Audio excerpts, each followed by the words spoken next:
Hi everybody, Andre Samuels here, the Director of Training at SeeWhy Learning. As you can see, I'm still working from home, as I'm sure many of you are as well. But I've taken advantage of the opportunity by getting in the saddle again, so to speak, and rolling up my sleeves and talking one-on-one with students by offering some tutoring sessions. And I got to tell you, it's just been like old times, and I've had a blast. I had a call today with one of our students that's taking the securities course, and there was this question in our program that was just driving him up the wall. It's one of those questions that certainly is an advanced question for that course. It certainly is an easy question. It looks really, really complicated to begin with. But once I walked him through the question and showed him how to tackle it, you know, it became really, really simple for him. And I'm sure if he gets another question like this, he'd know exactly how to tackle it. Now, you'll see the question on the screen here where Michael wrote 100 contracts of ABC April 30th puts. And he received a premium, as you do when you write an options contract. And Michael would like to close out his position right now. In other words, he doesn't want to wait till expiry. He wants to close out the position now, take his profits or his losses, whatever it happens to be.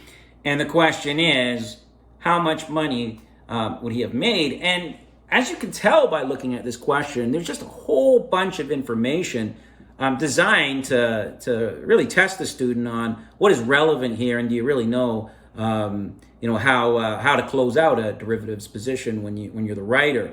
You'll notice there's two different months. There's April, there's May. There's a whole bunch of exercise prices. Besides some is the letter C, which indicates it's a call. Besides others, there's a letter P, which indicates it's a put. There's bid and ask. There's a last price. Open volume, or a whole bunch of stuff there that obviously it causes the student just to sometimes suffer from information overload and not even know where to begin.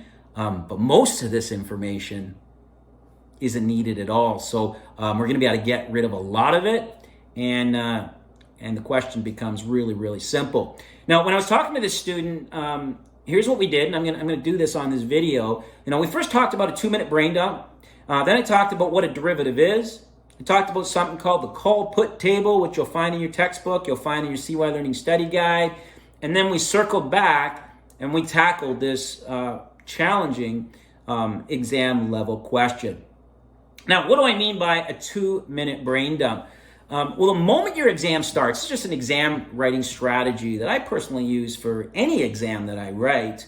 The moment your exam starts, you want to flip over your exam, or if you're allowed to have a scrap piece of paper with you, if that's allowed, whatever's allowed, flip your exam over. Before I even look at the first question, I first take 2 minutes of my time and I do a brain dump. I jot down a bunch of information that I anticipated in advance I may need, during the exam, and I'm worried about forgetting, right? Sometimes when you're asked something on the spot, or you reach that question in the exam, it's harder to jot it down. It's harder. Sometimes your mind just might go blank. So we recommend doing a 2-minute brain dump. And if you think this through in advance, if you practice it, you're going to be surprised at how much information you can jot down in only 2 minutes. Now, what I would highly recommend, if you're taking the mutual fund course, the securities course, obviously any kind of options or derivative course, I highly recommend you include in your brain dump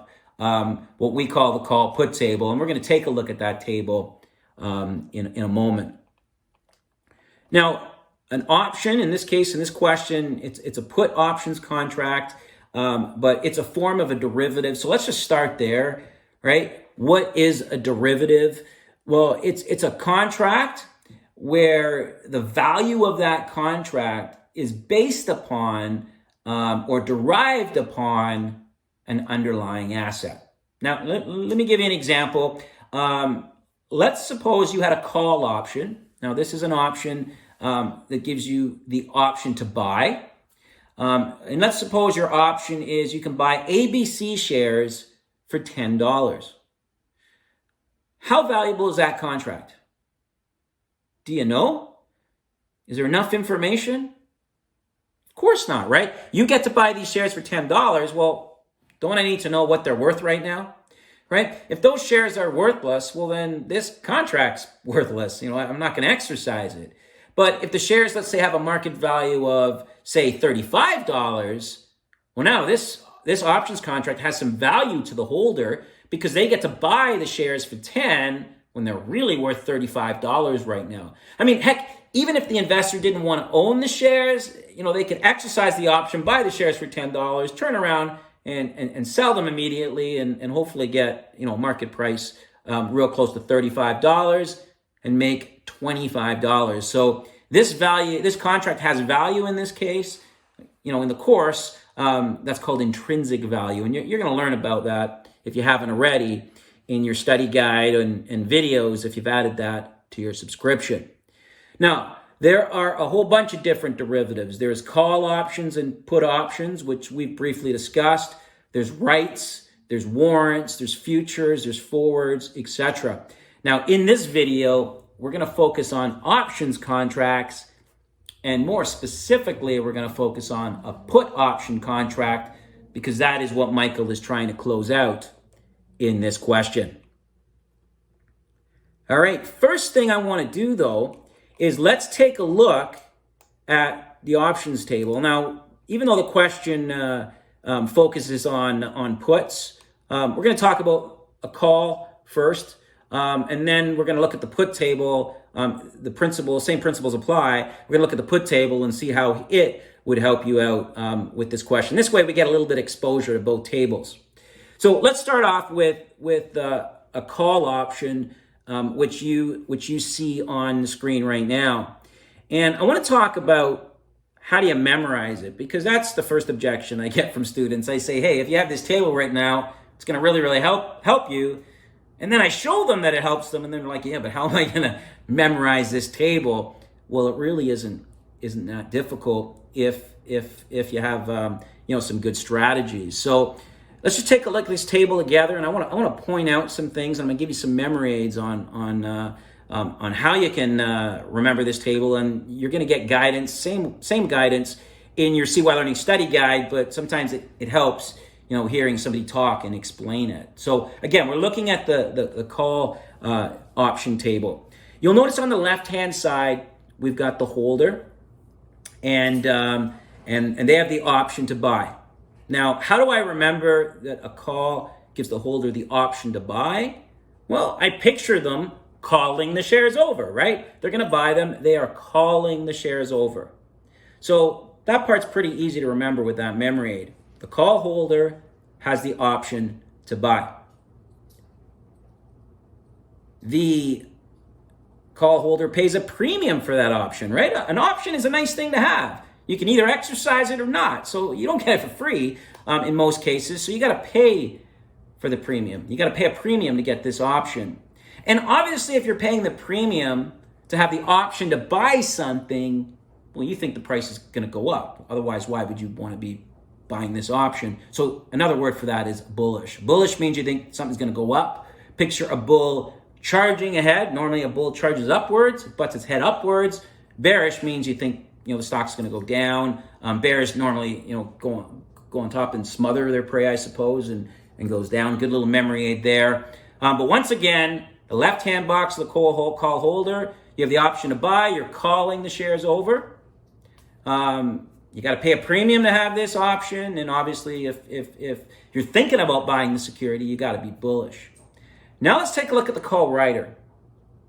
Notice it's exactly the opposite. What's the opposite of option? You're obligated. What's the opposite of buy? Sell. What's the opposite of pays the premium? Receives the premium. What's the opposite of bullish? Bearish. So you can see, if you can just remember the left-hand side, there's nothing to remember on the right-hand side. It's exactly opposite. I like to think of options contracts or derivatives as a bet. I'll let you in a little secret. When I took the Canadian Securities course 30 years ago, I first learned about money market instruments.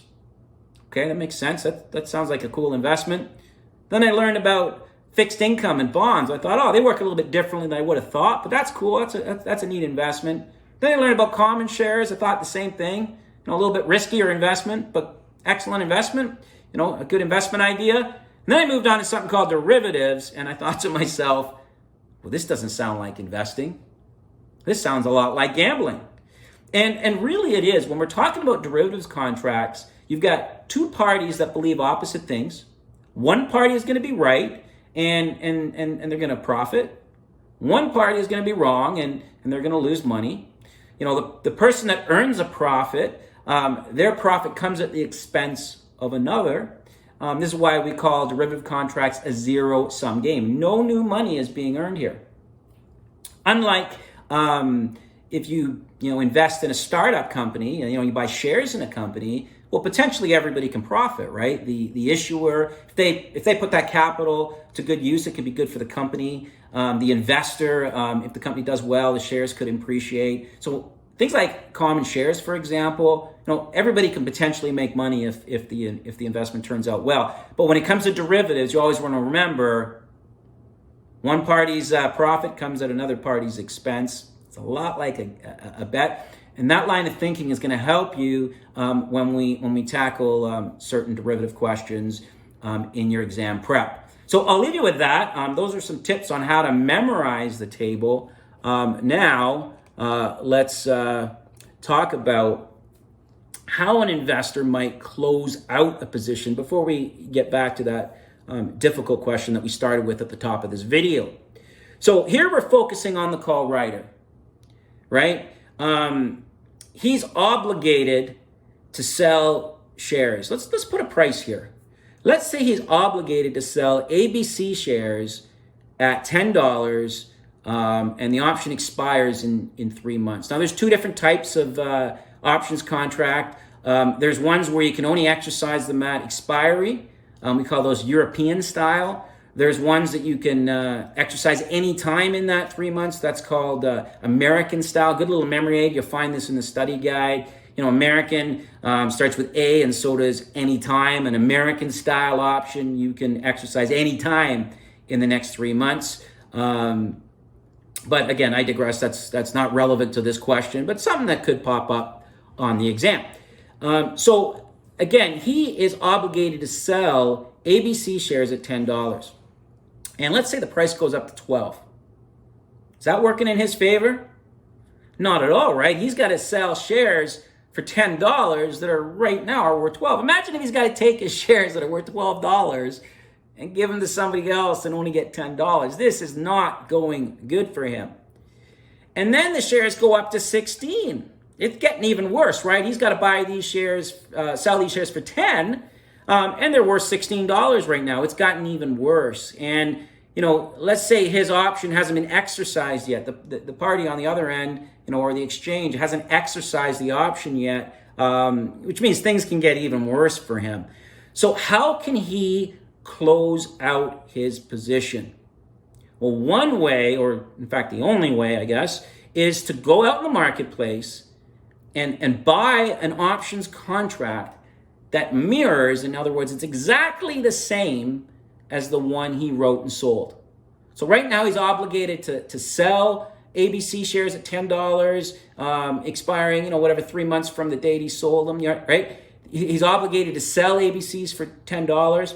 He's got to go out in the marketplace and buy an exact same option of the one he wrote that gives him the option to buy these shares at $10. So it's a wash, right? Yeah, he's obligated to sell them for $10, but he's bought an offsetting contract where he has the option to buy them for $10. So an exchange looking at these two positions will basically say, well, it's a wash. His position has been closed out. The two positions offset each other. Now, when he goes out in the marketplace and tries to buy an option identical to the one he wrote and sold, he's going to have to pay whatever that market price happens to be, which means when he closes out his position, he could either be making a profit or he could be losing money. And we're going to take a look at that in this question. Okay, now you'll see on the screen we have the put option table, not the call option table, because this question deals with a put. But when it comes to memorizing the put, good little memory aid. The holder has the option to sell. So picture yourself putting the shares in someone else's lap. Again, same applies. You can memorize the left-hand side of the table, quite logical. And then the right-hand side, the put writer, the position is exactly the opposite.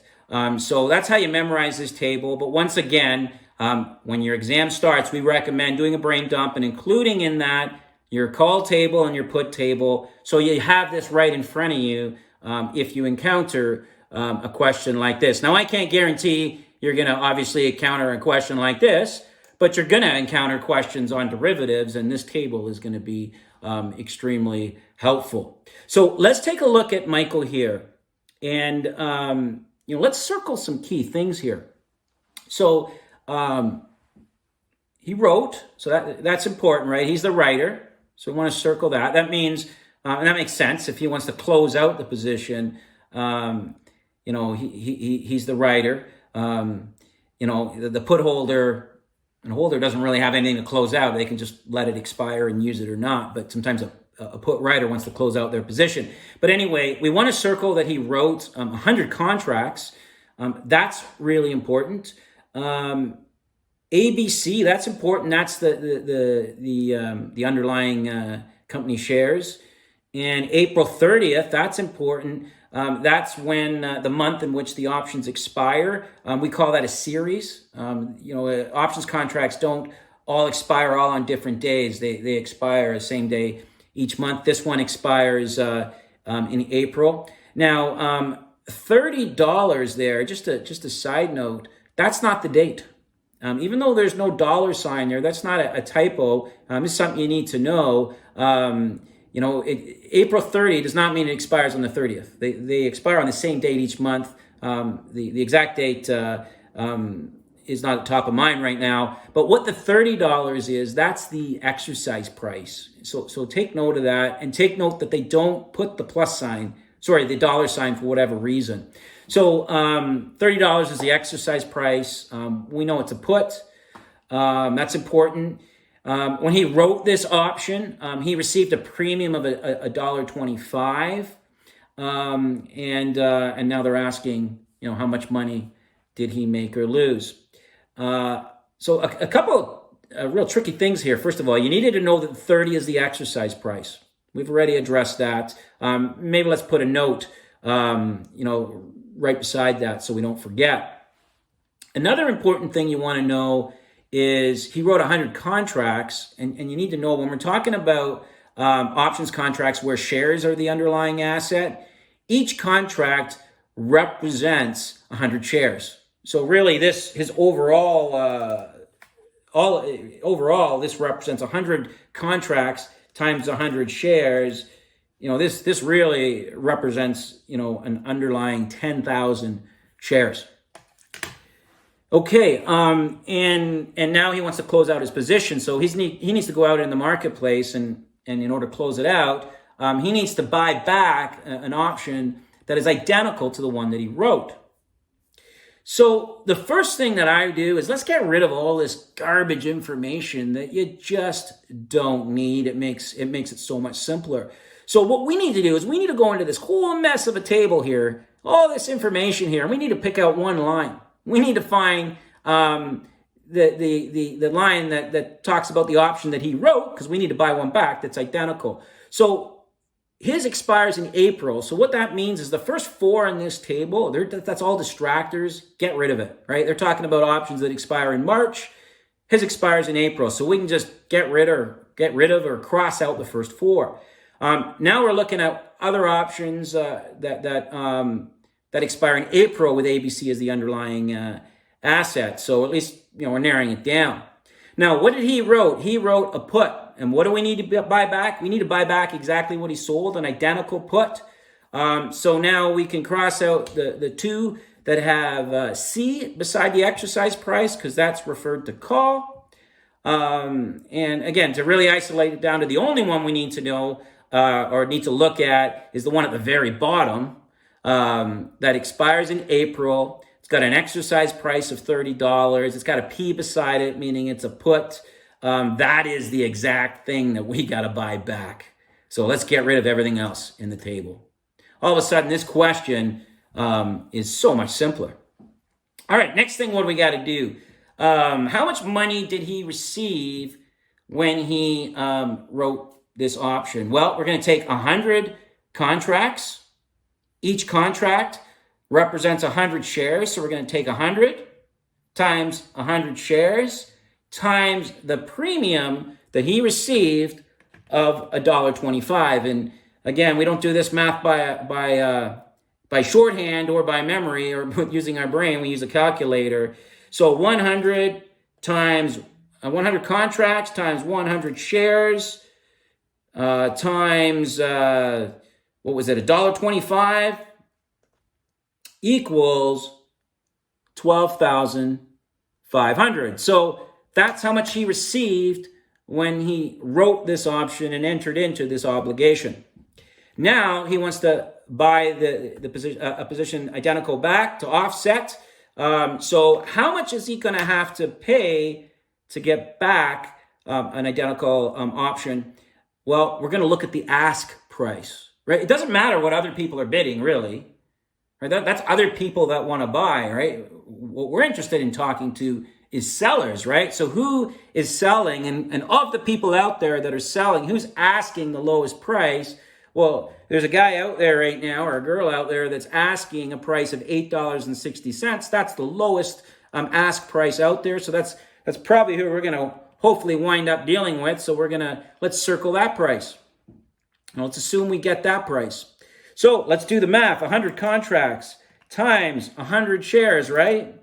Times $8.60 premium. Notice the premium went up. Notice it went against, Michael, right? That's why he wants to get out of the contract. It's not been going his way. It's going to cost him some money.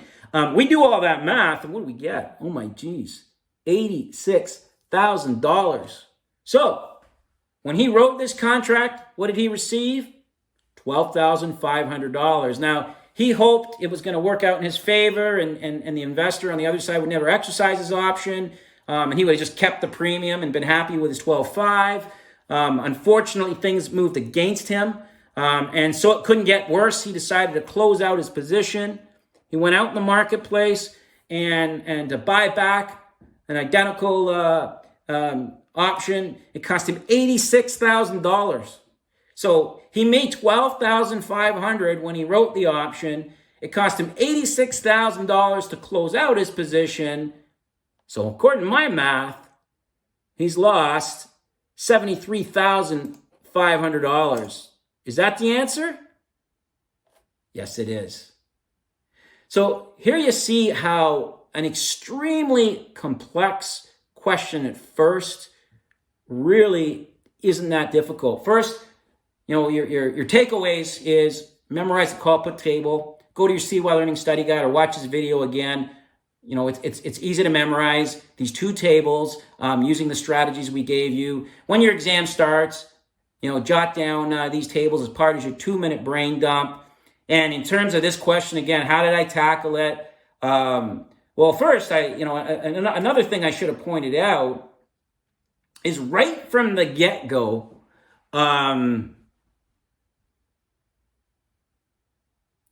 you probably know he's lost money, because you can look at what he received and you can look at the options, current prices, and well, he's lost money for sure, right? So just that little piece of nugget of information can eliminate two answers, and right away you're down to a 50-50 on a really difficult question. So that might be the first thing I would start with is, look at it and ask yourself, as Jay's been mentioning in our mutual fund webinars, if you haven't checked those out, I highly encourage you to do. It'll help you even with the securities course.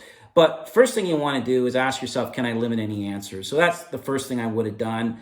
And then, it's quite simple here.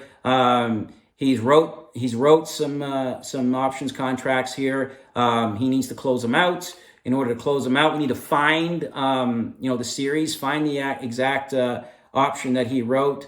Highlight that one. That's the one we're going to focus on. And once again, how much will it cost to buy that? And the difference is either his profit or his loss. Hope you found this helpful.